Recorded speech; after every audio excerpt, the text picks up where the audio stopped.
Então, boa noite. Vamos continuar a nossa leitura. Hoje é o dia 21 de janeiro e eu, primeiro queria que a Sandra se apresentasse, falasse um pouquinho, só o nome, a idade e a profissão. Boa noite a todos. Meu nome é Sandra Maria. Eu deveria ter colocado meu nome aí no usuário, mas a semana que vem eu coloco. Eu estou com 60 anos e atualmente eu dou apoio pedagógico, Uhum. né? E estou contente de estar aqui com vocês para os nossos estudos e leituras. Um beijo, viu? Obrigada, Sandra. Então, a gente tem mais gente, né, Sandra, só para te falar, mas é bem movimentado. Às vezes está mais movimentado, às vezes menos movimentado. E aí, eu estava falando com a Sueli e com a Sandra, Fabi, que agora nós estamos nessa página 91, nós vamos começar a falar sobre a conversa de ajuda. E depois disso vem uma série de biografias e uma série de contos. E como a leitura do Conto do Sol da última vez foi bem rica, né, que eu acho que deu margem para muita discussão a respeito das características solares, eu conversei com a Márcia e a gente achou que deveríamos então intercalar. Quando a gente chegar nessa parte da Lua, a gente vai ler, vai começar a ler um conto da Lua e uma biografia da Lua. Depois, quando chegar, e daí a gente recapitula o que já foi visto e acho que assim fica mais dinâmico, tá? Então tá bom. Eu vou escolher um verso bem curtinho do Goethe que diz o seguinte: na plenitude da felicidade, cada dia é uma vida inteira.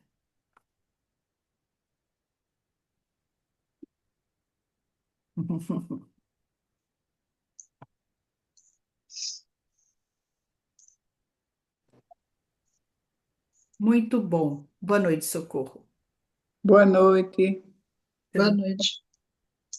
então, nós estamos na página 91. Posso começar a ler? Sim. Então, como utilizar as qualidades planetárias em nosso dia a dia? Como essas qualidades se compõem dentro de uma profissão? Olhando para essas qualidades, podemos perceber se estamos atuando no lugar certo dentro de nossa profissão, seja ela qual for. Boa noite, Andréia. Página 91, tá? Tomemos, por exemplo, um médico. Se ele tem uma forte qualidade saturnina, pode ser um pesquisador que vai fundo em sua pesquisa, por exemplo, sobre o desenvolvimento humano, sobre determinada doença, sobre interações hormonais no organismo e etc. Caso, tá me ouvindo bem? Estão me ouvindo bem, gente? Então, Sim, tá, agora sim, deu uma paradinha, mas voltou. tá. Caso ele possua uma forte qualidade jupiteriana, não irá dedicar-se a pesquisas unilaterais, mas irá aproveitar o que foi pesquisado e uni-las num todo, para ter uma visão global do conjunto e tirar suas conclusões, estabelecendo conceitos. Quanto à profissão, este é um tipo ideal para liderar um hospital, ser diretor-geral, pois tem visão do todo. Caso ele tenha uma forte qualidade marciana, irá gostar de empreendimentos no âmbito da saúde, como construir clínicas, hospitais, serviços sanitários, trazendo ideias próprias ou de outros para a realidade prática. A qualidade venusiana se manifesta por meio dos cuidados diretos com o paciente. Há médicos que necessitam desse contato direto, ou então a medicina perde o sentido para ele.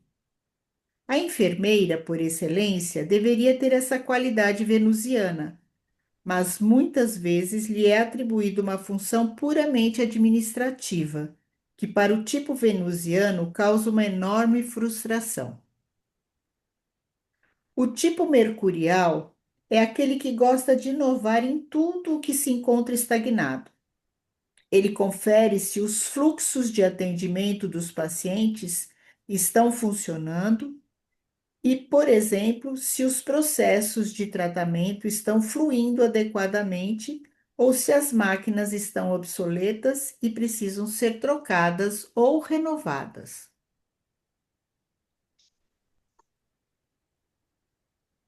O tipo lunar é aquele que faz aplicações externas, banhos, massagens nos pacientes, mas também há pessoas desse tipo que cuidam dos arquivos, ou médicos que gostam de ocupar-se com os históricos clínicos dos pacientes, resumindo-os para escrever um artigo e etc.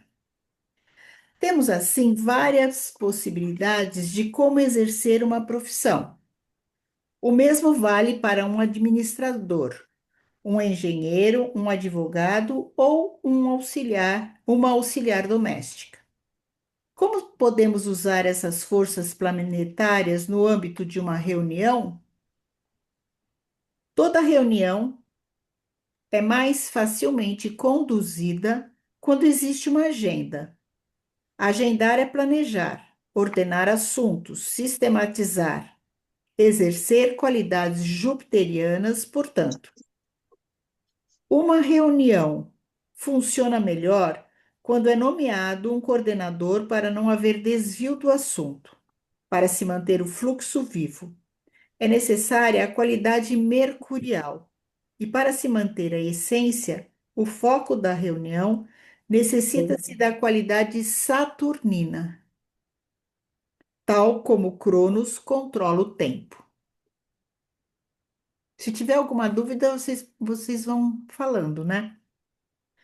A qualidade venusiana precisa cuidar do ambiente, do clima da reunião, do fato de todos se sentirem à vontade, do momento certo de servir um suco ou um cafezinho. Só assim a interação entre várias pessoas pode funcionar bem. A qualidade solar precisa cuidar para que cada pessoa tenha um espaço para se manifestar e que haja harmonia, evitando-se que somente uma pessoa monopolize a reunião inteira e as demais não tenham espaço para fazer-se ouvir. Quando na reunião existem pontos que exigem decisões, são necessárias as forças de Marte. Entre as várias possibilidades de resolução de um problema, é preciso decidir qual é a mais adequada.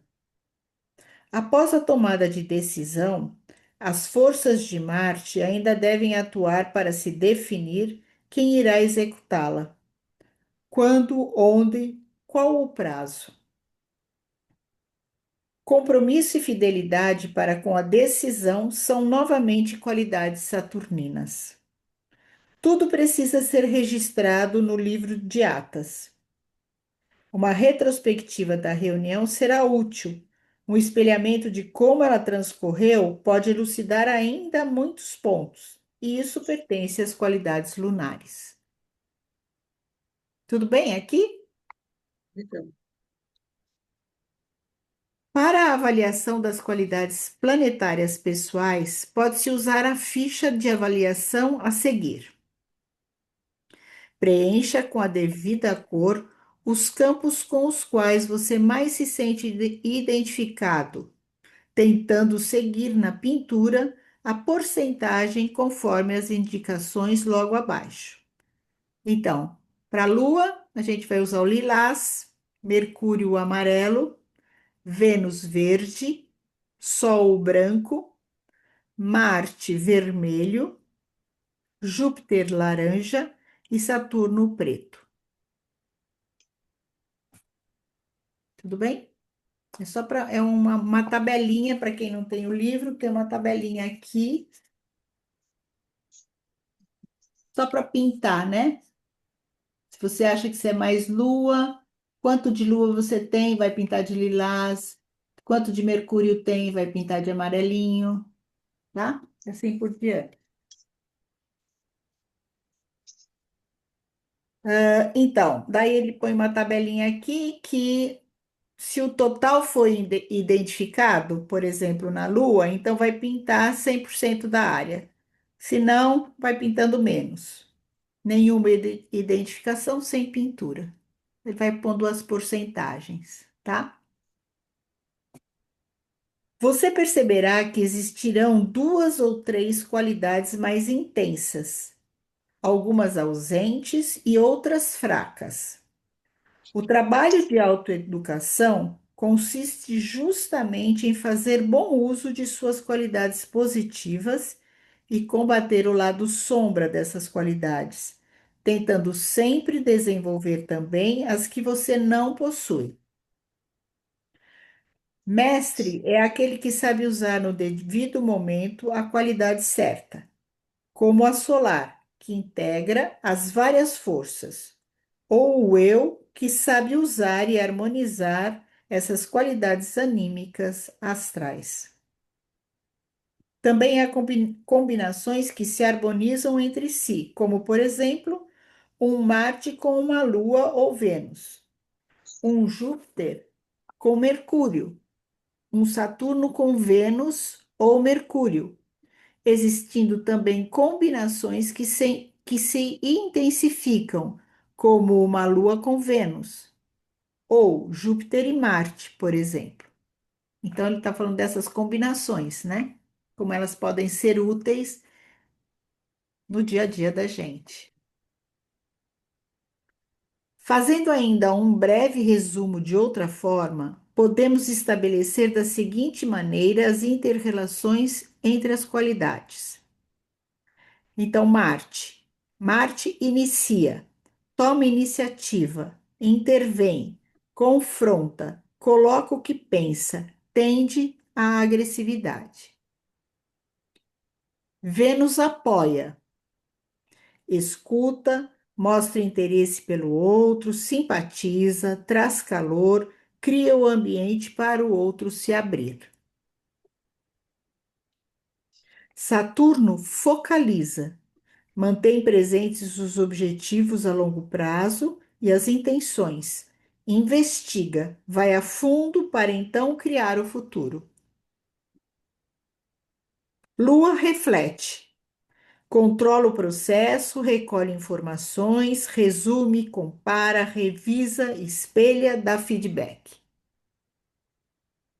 Júpiter estrutura, coloca ordem, dá forma, traz clareza, lógica, visão global, introduz conceitos, sistematiza.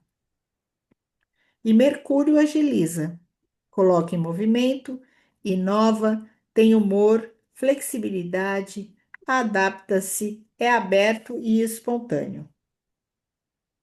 E aqui ela põe também um esqueminha, uma ficha de autoavaliação, essa aqui, ó. Então, ela faz um círculo e divide, e outra vez a gente, se quiser, pode pintar e colocar. E colocar também só uma palavra daquilo que eu faço. Se eu tenho lua, se eu não tenho, como é que é a minha lua. E assim a gente faz com os outros, para fazer uma autoavaliação. Muito bem. Tudo bem até aqui? Continuando. Conversa de ajuda no aconselhamento biográfico. Então, no aconselhamento biográfico, a gente faz essa conversa de ajuda. Então, a gente utiliza todas essas qualidades no processo biográfico. O escutar e o falar. Porque onde estiverem dois ou três reunidos em meu nome, aí eu estarei no meio deles. Mateus 18, 20. A conversa de ajuda, tendo em vista as qualidades planetárias, irá conscientizar o cliente paciente, em sua dificuldade ou qualidade ao processar o relato de sua biografia. Estando num diálogo durante o aconselhamento biográfico, o aconselhador se coloca à disposição, considerando algumas atitudes a se fazerem presentes. Visão do outro como um mistério a ser revelado, respeito e interesse pelo outro, profundidade e autenticidade perante o outro, criação de um campo espiritual para ensejar a atuação das hierarquias celestes, o impulso do eu crístico, qualidade solar presente no diálogo. Duas qualidades planetárias que se fazem presentes no início do diálogo: o escutar, com a qualidade do amor e da compaixão de Vênus, e o falar, com a qualidade de Marte. E aí, ele traz, nessa polaridade complementar da Lua e Saturno, ele traz um texto do João Guimarães Rosa para iniciar a Lua. Tem uma repetição que sempre outras vezes em minha vida acontece. Eu atravesso as coisas e no meio da travessia não vejo. Só era entretido na ideia dos lugares de saída e de chegada. Assaz, o senhor sabe, a gente quer passar um rio a nado e passa, mas vai dar na outra banda, é num ponto muito mais embaixo, bem diverso do que em primeiro se pensou. Viver não é muito perigoso? João Guimarães Rosa. Na pesquisa com a metodologia do aconselhamento biográfico, observa-se que a qualidade da Lua está em tudo. Desculpa, que a qualidade da Lua está em tudo o que se repete em termos de hábitos, rotinas e vícios.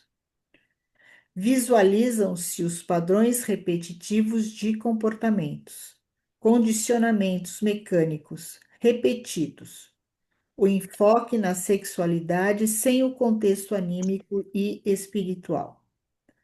A força lunar está ancorada na parte inconsciente do nosso ser. Seria um livro de registro da nossa vida e do universo. Arquiva, determina, espelha, memoriza. Conversa de ajuda. As qualidades lunares a serem empregadas: espelhar, detalhar, fixar e memorizar os eventos biográficos relatados na sessão do aconselhamento biográfico. Profissões que podem utilizar bem as qualidades da Lua com as quais é possível orientar os clientes: restauradores, registradores, arquivistas, bibliotecários, colecionadores, jardineiros, cuidadores de crianças, profissionais de creche, de alimentação. Personalidades que nos inspira com as qualidades da Lua é o compositor Franz Schubert, na página 267. Nós vamos lá. Terapias que utilizam as qualidades da Lua. A psicanálise de Freud possui um caráter lunar, atuando em nosso inconsciente, podendo ajudar em traumas da infância e distúrbios da sexualidade. A terapia cognitiva comportamental pode ajudar com a repetição dos comportamentos apresentados. A terapia artística, principalmente a pintura e o desenho de formas, ajudam na conscientização das qualidades lunares, dando-lhes um melhor direcionamento em nossa biografia. E aí, então, a proposta agora é a gente ler essa biografia do Schubert, para ficar um pouco mais dinâmica a leitura. Tudo bem para vocês? Legal. Então, nós vamos na página 267 agora.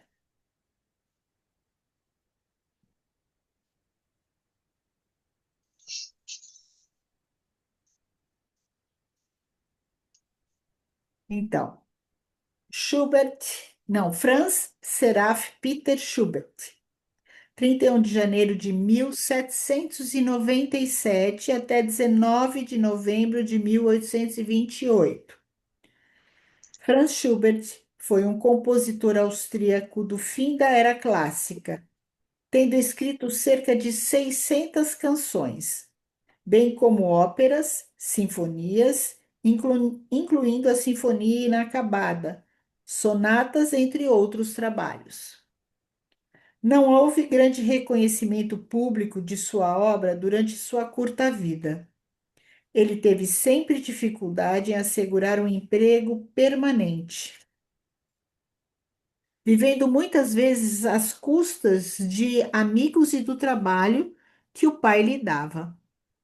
Morreu sem quaisquer recursos financeiros, com a idade de 31 anos.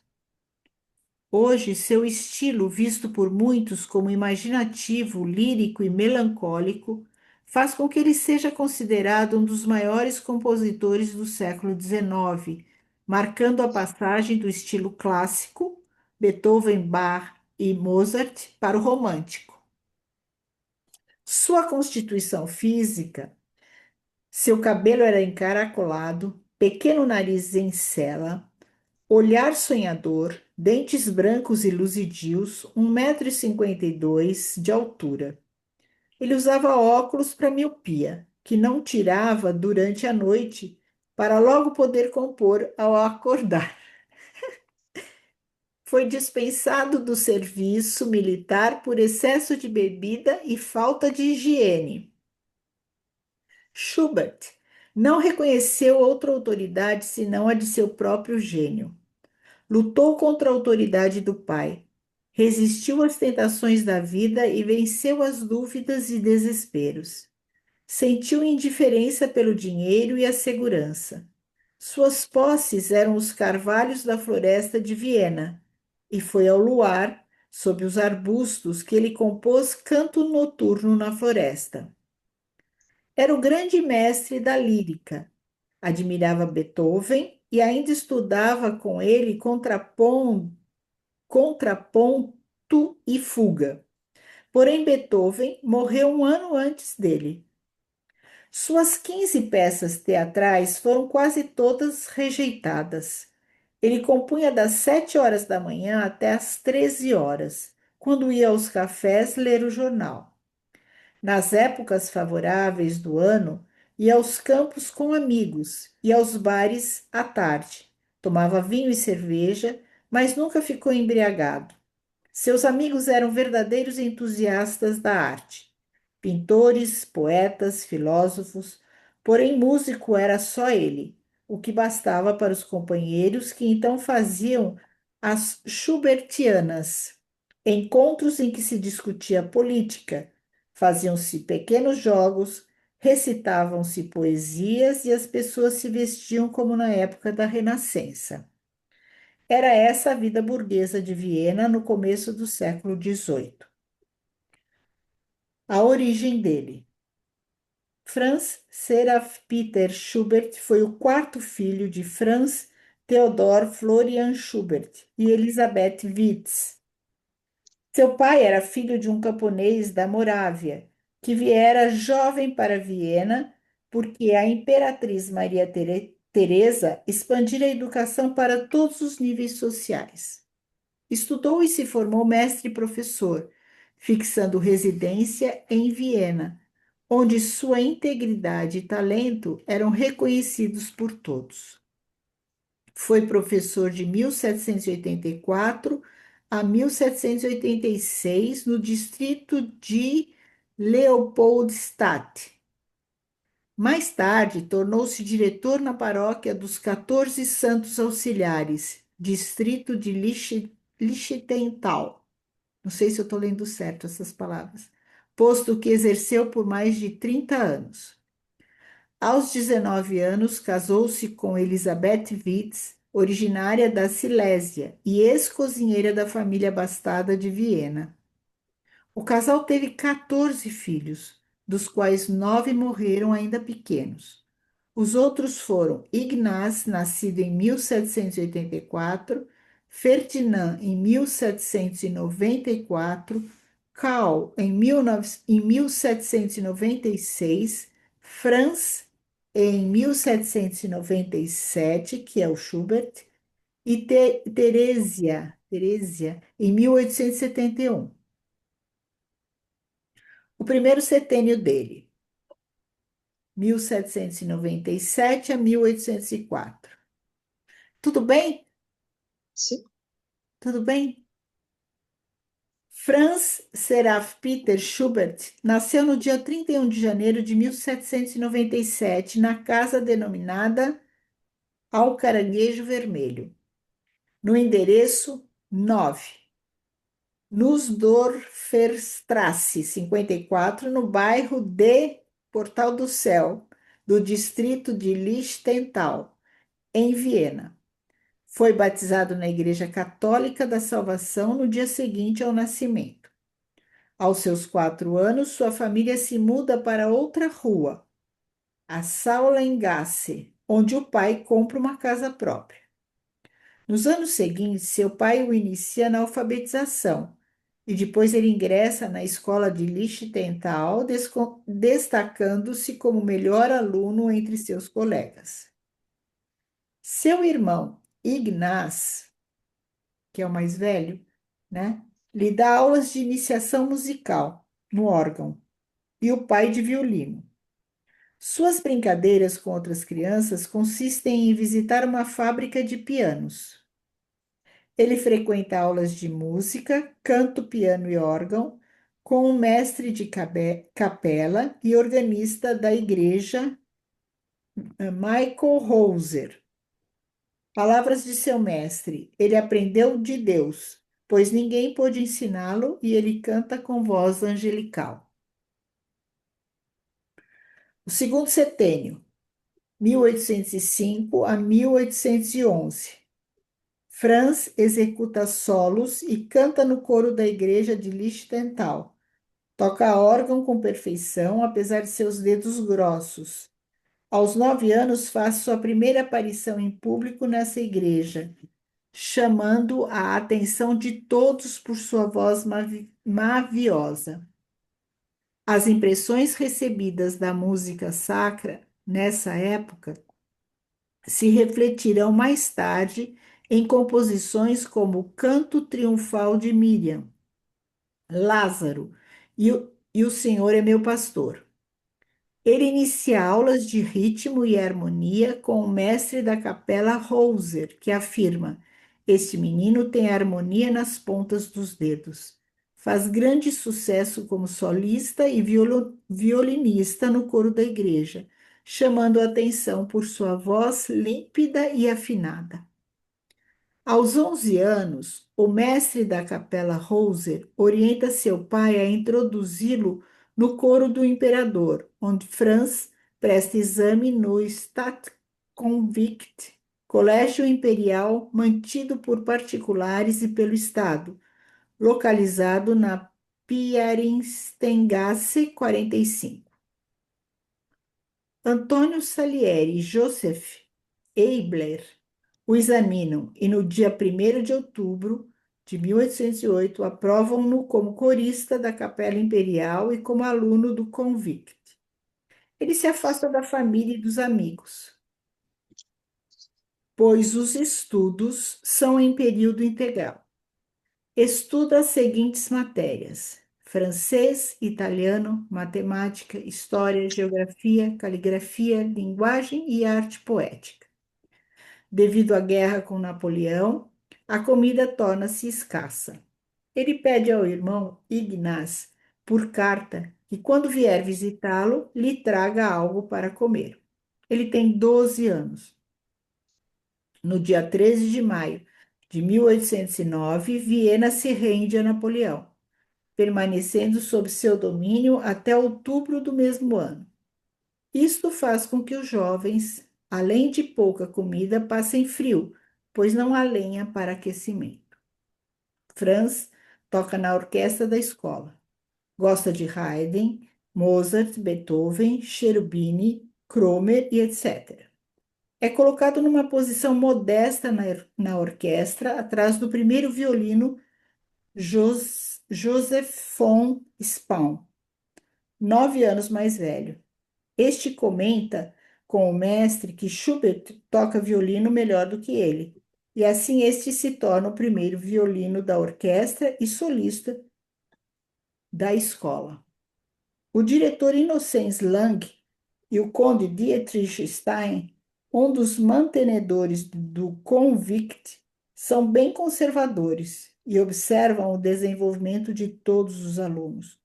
No primeiro ano, Schubert vai bem na escola. Depois a música o domina e os estudos são deixados de lado. Seu pai rompe com ele por este motivo. Aos 13 anos, Schubert conta a Spaun ter composto muitas músicas. Mostra-as ao amigo, comentando que comporia muito mais se possuísse mais folhas de papel. Como Spawn é de família abastada, providencia o papel para ele. Com isto, ele aumenta em muito suas composições. Por possuir dotes admiráveis e modos sérios, fazem-no substituir o maestro quando este viaja. São também observadas por seus mestres sua segurança na execução das sinfonias e a facilidade com que, sob seu comando, cada instrumento se desempenha na orquestra. Só um minutinho. Franz compõe numerosos Lieder, canções típicas exaltando a natureza, e a fantasia para piano a quatro mãos, em 1º de maio de 1810. Tem aulas de composição com Antônio Salieri e Wenzel Huxisca, e este último afirma que ele é um gênio. Deus o ensinou. Aos 14, em 3 de novembro de 1811, compôs Lamento de Agar, além de várias outras sonatas. Cria música para o poema de Schiller, uma fantasia fúnebre. Entrega as lições e depois mostra seus manuscritos a seus professores. Estes são escritos assim que ele acorda, e para não perder tempo, ele dorme de óculos. Às tardes, vai conversar e beber com seu amigo Doppler. Aos domingos e feriados, vai à casa do pai, onde a família forma um quarteto. O pai toca cello, Ferdinand violino, Ignaz segundo violino e Franz viola. Isso no segundo setênio, né? Terceiro setênio, 1812 a 1818. Schubert compõe a primeira sinfonia em ré maior. Deixa o coral da Capela Imperial porque sua voz engrossa. Com o beneplácito do imperador, dão-lhe um lugar na Fundação Merveldt. Ele não quer, entretanto, fazer os estudos clássicos superiores. Nada pode impedi-lo de compor tal qual um chamamento divino. Ninguém vai ao encontro do seu destino tão alegremente, nem sonha mais do que ele com o êxito musical. Seu gênio dominante e a facilidade de produção nunca terá paralelo na história da música. Infelizmente, nesse ano, sua mãe falece de tifo. Ele deixa, ele deixa o colégio imperial, o Stadt Convict, aos 16 anos e inicia a carreira de professor para fugir do serviço militar, ao qual foi chamado 3 vezes. Retorna à casa do pai, tornando-se seu assistente na escola de Lichtental, trabalho que não aprecia. Prossegue com o quarteto na casa do pai e escreve uma cantata para 4 vozes em homenagem ao onomástico paterno. É indicado por Salieri como organista. Compõe música de câmara e 3 cris. Seu pai casa-se novamente com Anna Kleinbock Franz frequenta a casa da viúva Grob, cuja filha Therese, soprano, ensaia suas composições religiosas, Tantum Ergo e Salve Regina, dentre outras. Ele escreve a primeira missa em Fá maior, para quatro vozes, entre 17 de maio e 22 de julho, aos 17 anos. Sua primeira apresentação ocorre em 16 de outubro de 1814 na paróquia de Lichtental. Therese, não sei, é a solista e Joseph Maissider é o primeiro violino. Após 10 dias, sucede outra apresentação na Igreja dos Agostinianos, tendo Schubert como diretor, seu irmão Ferdinand como organista e Hauser como diretor de coro. Salieri assiste à apresentação e, abraçando Schubert, diz: Você me orgulha muito. Seu pai lhe dá um piano como reconhecimento. Em dezembro, Schubert conhece Meyerhofer, que era um poeta austríaco, e, e musica seu poema, Junto ao Mar. Compõe três quartetos para cordas, várias canções e Margarida junto à Roca. Compõe mais de 150 Lieder, baseados em textos de Shakespeare, Heine e Goethe, e etc. Seu 18º ano é o ano de sua maior produção. Ele se apaixona por Thérèse Grobe, porém os amigos o desaconselham a pedi-la em casamento, visto que ele não tem emprego e vive às custas deles.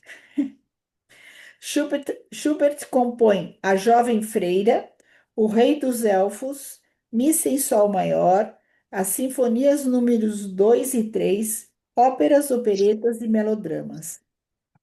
Nessa ocasião, frequenta vários teatros com amigos a fim de assistir a óperas. Composição musical que admira muito. Coloca melodia no poema Claudine von Villabella, de Goethe, Os Dois Amigos de Salamanca, Fernando Andraste e O Cavaleiro do Espelho. No ano seguinte, compõe freneticamente todas as manhãs. À tarde se encontra com amigos e à noite assiste às óperas. Escreve O Castelo do Prazer do Diabo, ópera em 2 atos, um dos quais é queimado após o pagamento de uma dívida em 1840. Inscreve-se para o cargo de professor de música na Escola Normal de Laibach, mas não é aprovado. Não deseja mais ensinar na escola do pai, pois este o expulsou pelo fato de Schubert ter puxado as orelhas de uma aluna. Schubert conhece Franz von Schubert, que o apresenta a outros amigos. Escreve cantatas em homenagem ao jubileu de Salieri e Prometeus, pelo qual recebe seus primeiros honorários. Escreve as sinfonias número 4 e 5, Magnificat, Stabat Mater, Missa em Dó maior, a ópera incompleta A Burguesia e O Andarilho. Compõe mais de 100 canções. Compõe mais de 100 canções. O quarteto musical familiar transforma-se numa pequena orquestra. Vai morar com Franz von Schubert. Nessa época tem 20 anos e já compôs mais de 500 obras. Gente, o que é isso? Conhece Johann Michael Vogel, um barítono famoso que lhe é apresentado pelo poeta Meyerhofer e que mais tarde canta seus líderes nos salões de Viena. Compõe 2 aberturas em estilo italiano e 6 sonatas para piano. Joseph von Gai, pianista de renome, toca suas músicas em cafés. O Sonleitner, família burguesa, cujo filho estudou no Convict com ele, dá-lhe livre acesso à sua casa. Eles também organizam reuniões musicais, as quais dão o nome de Schubertíadas. Nessa época, ele recebe o apelido de Cã Ervás. Ele faz o quê? É a tradução desse Cã Ervás. Devido ao fato de sempre proferir estas palavras quando é apresentado a alguém. No verão, é encontrado como maestro das filhas do conde húngaro Johann Esterházy, em cuja casa fica por 4 meses, dando aula para suas filhas e esposa. Tem 20 anos e namora uma serviçal do conde, provavelmente contraindo sífilis. Escreve a Sexta Sinfonia e algumas peças para órgão. Compõe Solidão, retratando seus sentimentos. Em cartas a amigos, descreve a família e os empregados, detalhando fatos relevantes. Escreve a Schubert dizendo que quer voltar a Viena, pois quase não tem tempo para compor.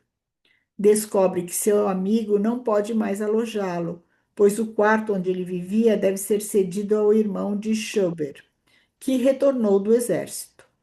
Ao voltar a Viena, vai viver com Meyerhofer. Por influência de Vogel, é-lhe encomendada a ópera Os Irmãos Gêmeos. Gente, quarto setênio, 21, 28 anos agora. Primeira apresentação pública aos 22 anos, com sua canção Lamento do Pastor. Compõe o quinteto A Truta. Viaja como turista com Vogel à cidade de Steyr, terra natal deste perto de Linz, na Alta Áustria.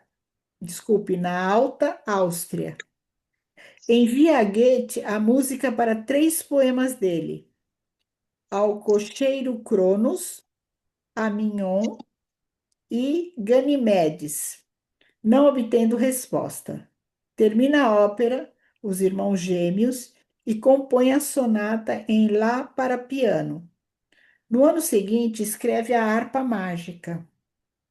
Esta e Os Irmãos Gêmeos são apresentadas no Teatro de Viena nos meses de julho e agosto. Schubert compõe Lazarus, Quarteto, Salmo 23, Fantasia do Viajante, Quarteto em Dó menor e a ópera Alfonso und Estrela. Therese Grob casa-se com um padeiro, desistindo da paixão por Schubert. Vogel canta O Rei dos Elfos pela primeira vez em público e Schubert começa a tornar-se conhecido fora do círculo de amigos, aos 24 anos. Essa obra, Erlenkönig, é publicada como seu opus número 1. Schubert participa de encontros musicais na residência do jurista, Dr. Christoph Zonleitner, aumentando mais seu círculo de relacionamento e obtendo a publicação de 20 trabalhos seus. Schubert compõe a música para os poemas Zuleika e Canto de Maomé, de Goethe. Em agosto, inicia um esboço da Oitava Sinfonia em Mi menor, conhecida como a Inacabada na casa do tio de Schubert. A partitura, em 2 atos, é autografada e passa pelas mãos de seu irmão Ferdinand de Mendelssohn e do irmão deste, Paul, e de Sir George Grove, sendo apresentada somente em 1865 e editada em 1867. Schubert faz grande sucesso com sua participação num concerto público. Esse é seu ano menos prolífero. Aos 25 anos, ele se encontra com Weber, que visita Viena. Visita Beethoven, que lhe pede para escrever suas perguntas, visto que já estava surdo. Schubert solicita-lhe corrigir a partitura de variações sobre uma canção francesa. escritas em 1818. Em agradecimento, dedica estas obras a Beethoven. Compõe a missa em lá bemol maior, 3 quartetos vocais e inúmeras canções. Perde dinheiro com alguns editores. Conhece Liszt. A Sinfonia número 8 é deixada inacabada. Schubert apresenta os primeiros sinais de sífilis. Recusa o posto de organista na Capela Imperial. Termina a obra Ferrabras aos 26 anos. O drama Rosamund é musicado e apresentado no teatro, porém sem êxito. Ele escreve um ciclo de canções intitulado A Bela Moleira, então publicado. Compõe ainda Sonata para piano em lá menor. Este é o ano musical mais importante de sua vida, por seus desapontamentos. A apresentação de Rosamund é um fracasso. A obra Ferrabras é rejeitada ostensivamente. E a Bela Moleira é anunciada, mas não é apresentada. Schubert, tudo bem, pessoal? Tá cansativo? Tá cansativo? A gente Legal. não continua? Schubert entra em um período de depressão e é internado algumas vezes. Viaja com a família do conde Esterházy a Zeliz, na Hungria, onde fica de maio a outubro e melhora. Apaixona-se por Caroline, de 17 anos, filha do conde, embora a diferença social entre ambos impeça esse amor. Desiste dela por motivo da doença, dedicando-lhe toda a sua obra. Para ele, o amor é sempre inviável. Schubert compõe Fantasia em Fá menor em homenagem a Caroline. Escreve a Wagner. A dor aguça o entendimento e fortalece a alma. Volta a Viena. A Bela Moleira é publicada. Ele compõe grande duo e octeto, e os quartetos com o tema Morte. Viaja novamente para a Hungria. Ritter pinta o retrato de Schubert. Este inicia a composição da Sinfonia em Dó maior, a Grande e as sonatas para piano tardias. Tem agora 28 anos. Viaja de férias ao Tirol austríaco com seu amigo Wagner. Concorre ao cargo de vice-mestre da Capela da Corte em Viena e não é escolhido. Perde a vaga para o cargo de maestro no Teatro não sei ler essa palavra, Kantnetor, em Viena. Compõe músicas para o poema A Dama do Lago, de Walter Scott, e Marcha Fúnebre pela morte de Alexandre I, imperador da Rússia. Seu mestre Salieri falece em maio. Schubert escreve muitas canções populares. Os problemas de saúde parecem rarear um pouco nesse ano. Ele começa a publicar mais obras. Por algum tempo, sua situação financeira melhora. No verão, ele faz uma viagem à Alta Áustria, onde é recebido com entusiasmo. É durante essa viagem que compõe as canções de Sir Walter Scott, e é neste ciclo que se insere sua famosa Ave Maria. Terceiro canto de Ellen, música composta para a tradução de um poema de Walter Scott por Adam Storck, e não para a Ave Maria em latim, tal como é executada e cantada hoje em dia. Escreve também a sonata para piano em lá menor. Quinto setênio. Schubert termina a composição da Sinfonia em Dó maior, a Grande. Compõe a marcha heróica em homenagem à coroação do imperador russo Nicolau I. Escreve o quarteto em Sol maior e o quarteto em Ré menor. Compõe ainda trio para piano em Si bemol maior, rondó brilhante para violino e piano, e canções incluindo Hark, Hark, Delark e Rui Silvia, baseados em poemas de Shakespeare e escritas no mesmo dia. A primeira numa taberna, onde ele interrompe seu passeio da tarde, e a última quando de volta a seus aposentos ao anoitecer. Ele vive com mais três amigos com os quais divide tudo, pois é pessimamente remunerado. Aos 30 anos, Schubert compõe a Viagem de Inverno, trios para piano e momentos musicais. Viaja com o amigo Jenger. Jenger era também músico, compositor e secretário da Associação Musical de Estíria. Então, ele viaja para a cidade de Graz, onde se hospeda na residência de Karl Pachler e família. Durante sua estadia, escreve um número de danças. Dedica quatro canções à senhora Pachler, Marie, e compõe uma pequena melodia para Franz, seu filho de 7 anos.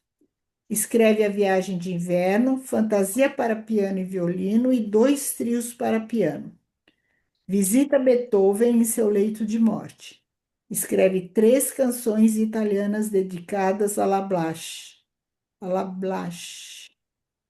Em 1828, aos 31 anos, sofre terríveis excessos de dor de cabeça.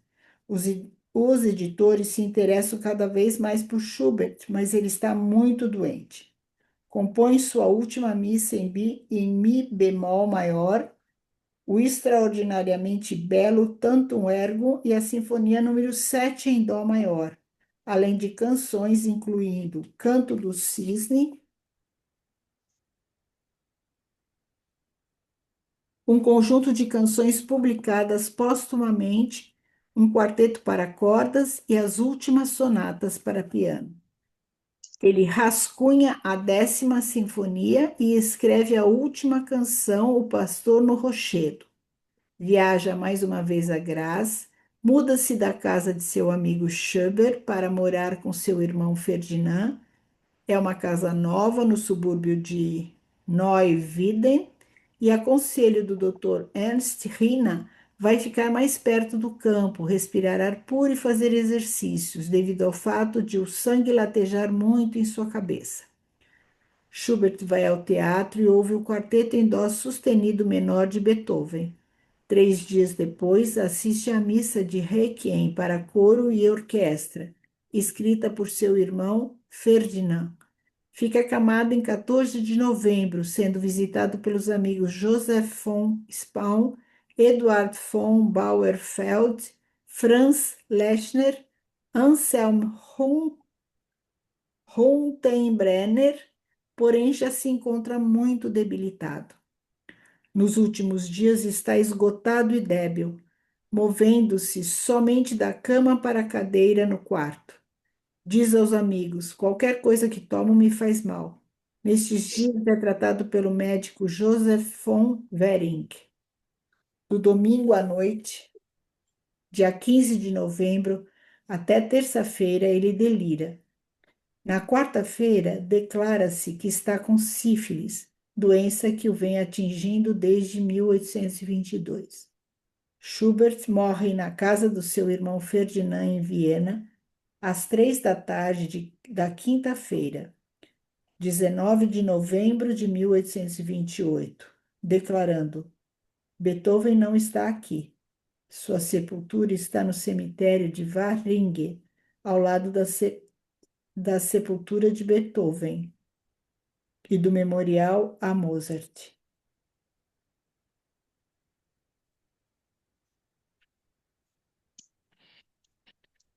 Ai,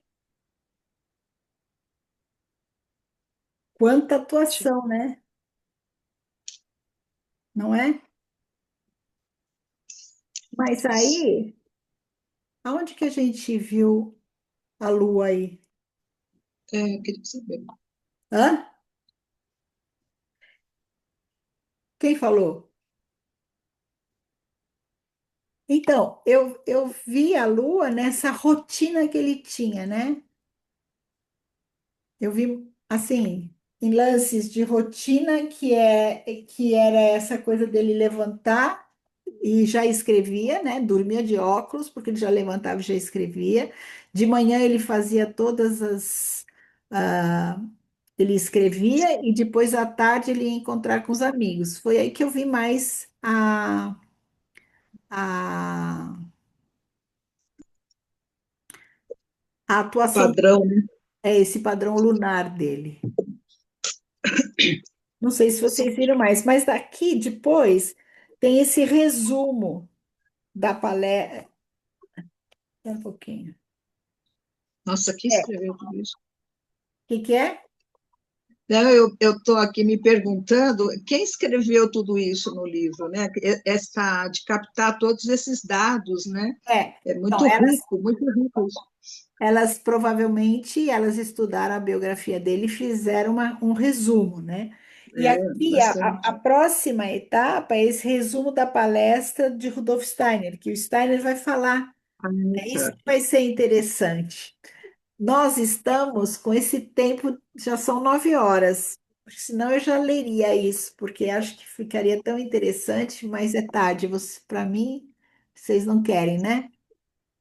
Puxado, puxado, né? Vamos deixar para a próxima vez. Tá bom. E agora minha pergunta é o seguinte: fica bom assim a gente ler a biografia? Eu me empolgo quando leio a biografia, mas nem todo mundo vai. Tudo bem a gente fazer assim, ler a biografia. Próxima vez a gente vai continuar nesse resumo da palestra do Steiner, que vai ser muito rico, né? Que ele deve estar falando do. E daí a gente vai ler o conto sobre a Lua, para a gente fechar a Lua. E assim a gente vai seguindo. Fica bom para vocês assim? Acho que sim. Então tá bom. Não ficou cansativa a leitura? Não, Não? tem bastante detalhe, claro, mas a gente consegue entrar no panorama, eu pelo É, menos sinto, né, do período, sabe, quase um cinema, né, a gente vive junto, né, sim. tudo que passou, né, É, a gente não conhece história, mas aí eu fico imaginando, né, dos sim. filmes, enfim, uma realidade que existiu, né, alguma coisa que existiu. Ah, E então tá bom. como existiu, né? E como existiu. Sim. Muito Eu, interessante. eu queria fazer só um complemento rápido, se a Fale. gente pudesse voltar na biografia dele na próxima, começar o próximo encontro com a biografia para ver o que cada um percebeu de Lunar, além do que você falou, né, para a gente poder Sim, treinar. Sim, sim, mas você não acha que a gente poderia falar um pouquinho disso agora? Porque acho que depois vai. O sim.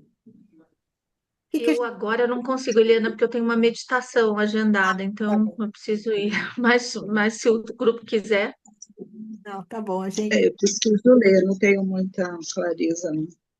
É, tudo bem. Então a gente deixa para a próxima. É que eu fiquei empolgada com a biografia, desculpem. Então, a Andréa também não pode. Tá bom. Então, Tudo gente, bem. até a semana que vem. Muito obrigada. Então, Obrigada, a semana que vem a gente começa obrigada. por aí. Tá bom? Tá Beijos. bom. Obrigada, beijo. Tchau. Tchau.